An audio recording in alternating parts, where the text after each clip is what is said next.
Hey, welcome. Today, we're diving into a story that's, well, it's pretty dark.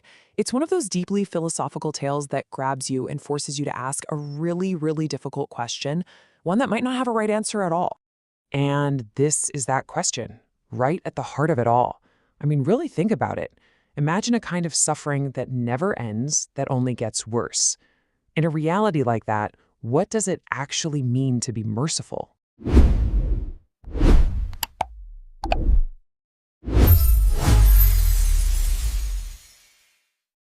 So let's set the scene. Our story kicks off with someone in absolute agony. We meet our main character, Mira, as she limps into a dead, silent, empty church. You can just tell her body is broken, her spirit is completely crushed, and this is her last stop. There's nowhere else to go. Now, how did she get here? Well, that's what's so twisted about it. This wasn't some random illness or a tragic accident. No. This was a curse, placed on her by a man she rejected. His pride was hurt, and in a fit of rage, he called on some dark power. And just like that, Mira's life was completely destroyed. And the results of this curse were just horrific. I mean, just try to picture it. A broken leg that never, ever heals. Your body is covered in these awful boils that burst if you even brush against something. Your muscles are wasting away. Everyone you know has abandoned you, and now you're homeless. That's Mira's life now, just this constant escalating nightmare of pain. Which really makes you ask, at what point does a life stop being a life and just become pain? So there she is, kneeling in this empty church. But her prayer isn't really a prayer. It's more like this silent scream into the emptiness. You see, her faith, just like her body, has been worn down to nothing. She doesn't even know if there's a God out there to hear her anymore, but she has to try. She just needs help. But here's the thing.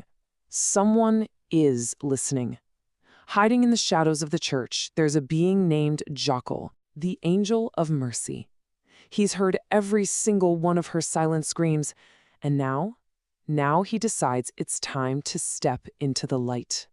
And his appearance, wow, it tells you everything you need to know. Jackal wasn't always like this. He used to be this glorious, heavenly being. But all this time spent on Earth has just wrecked him. His skin is pale and blotchy, his incredible wings are literally decaying, losing feathers, and you can see the veins under his skin, like these little crawling worms. He is a divine being who is, for all intents and purposes, rotting.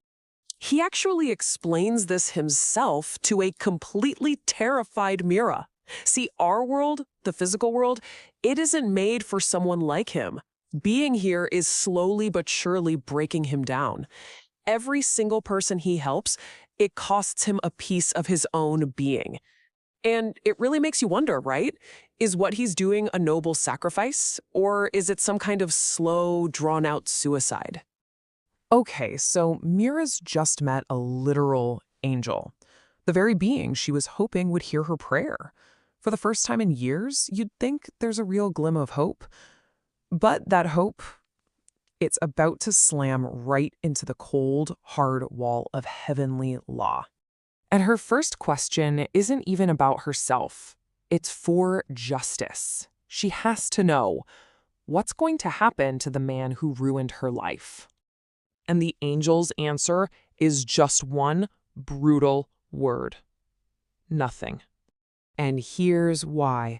There's this ironclad cosmic rule. Angels, they can't interfere. They are forbidden from punishing wicked people here on Earth.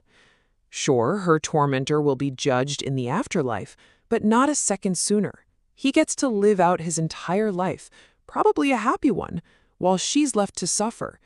It's a universe with rules so rigid, they're just cruel. So justice is off the table. She hangs on to her very last hope. Can he fix her? Can he break the curse and make her whole again? And again, the answer is just this crushing blow. No, the curse was a mortal act, using dark magic, and once it's taken hold like this, divine power can't undo it. At this point, hope isn't just being denied, she's realizing it was never even possible in the first place. Then the angel lays out her future, and it is absolutely bone-chilling. He tells her the pain will never stop. In fact, it's only going to get worse until her very last breath. And even that final moment will be pure agony. There is literally no escape. Well, that's it. As Mira's final hope just evaporates, her despair boils over into pure rage. She screams at him, "If you can't give me justice and you can't give me peace, then what good are you? What are you even for?" And her question forces him to reveal his true and honestly terrifying purpose. And this is where the whole story turns. The angel redefines what he's here for. He can't give her justice. He can't give her peace. The only thing he can offer is mercy. And his brand of mercy is efficient. His decaying wings wrap around her, silencing any sound. She struggles, but she's so weak, and he's so strong.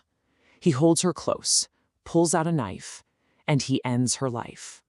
He gently lays her body down on the church pew, and just like that, the curse is broken. The pain is finally completely over. But now let's flip the script for a second. Let's try to see this from the angel's perspective. Because for him, what just happened wasn't a tragedy. It was a success. He did his job. This is literally what he tells himself. He has a sense of satisfaction. He truly believes he has saved her from a living hell, a fate that is so much worse than death. In his mind, he has done God's will by giving her the only escape she had left. But as he leaves, a few more of his rotting feathers drift down to the floor. This act of mercy, just like all the others, has cost him. The earth is continuing its work, breaking him down piece by agonizing piece. And the thing is, his work is never, ever done. As he flies through the world, totally unseen, he can already hear them, new prayers from the hopelessly suffering rising up to meet him. Countless more souls trapped in their own private hells, all calling out for his unique form of help. Which brings us right back where we started. Is Jockle a compassionate savior, giving people the only possible way out of a hopeless situation? Or is he just a divine executioner, a walking justification for giving up when life gets too cruel? The story doesn't give us an easy answer. It just leaves us with the question.